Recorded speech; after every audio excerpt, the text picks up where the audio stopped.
मान्छेले मान्छेलाई नचिन्ने कस्तो जमाना आयो, आफ्नै दाजुभाइलाई काटमार गर्ने कस्तो जमाना आयो। कलियुगमा त यस्तो पो हुँदो रहेछ नि साथी, आज त यो सत्ययुग हराएर कलियुग पो आयो। आज यो घमण्ड र इतिहासको कहानीले कहिल्यै पनि बदलिने छैन। किन घमण्ड गर्छौ, मै हुँ ठुलो भन्छौ, जिन्दगी एक दिन मरिएर जानेछ, कोही पनि अजम्बरी हुने छैन। बाँचुन्जेलीलाई माया प्रेम गर, मरेपछि जिन्दगी अन्तिम हुनेछ। सपनासँगै कोरेको भाग्यले पनि साथ दिने छैन। जिन्दगीका सपनाहरू अनगिन्ती हुनेछन्, चोट अनगिन्ती हुनेछन्। आज दुःख छ भनेर यही दुःखसँग लडे पनि तिम्रो भाग्य सधैँ खुसीको पानमा लेखेर आउँदैन।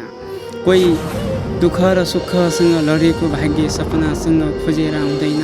चन्द्रमाको घेरा पनि एउटै आकारको हुँदैन, उहिले पनि रङ फेर्छ।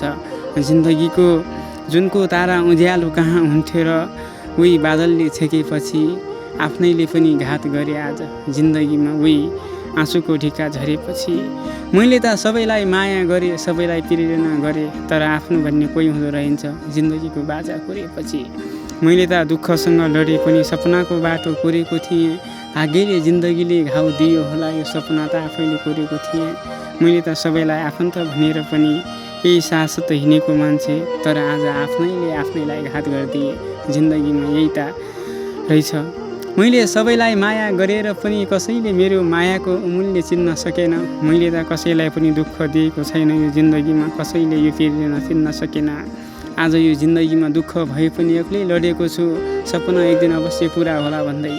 आज यो जिन्दगीका सपनाहरू अनगिन्ती छन्, एक दिन अवश्य खुसी बनाउला भन्दै आज लडेको छु। मेरा बुवा आमा पनि बुढा भयो हुनन्, गाउँमा सोचे चाहिँ जिन्दगी छैन।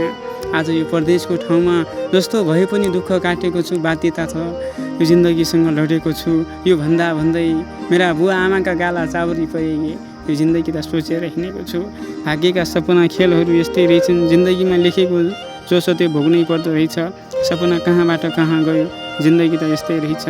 आज रहर र बाध्यतासँग झेल्दै यो जिन्दगीका सपनाहरू खेल्दै भाग्यसँग लडेको छु।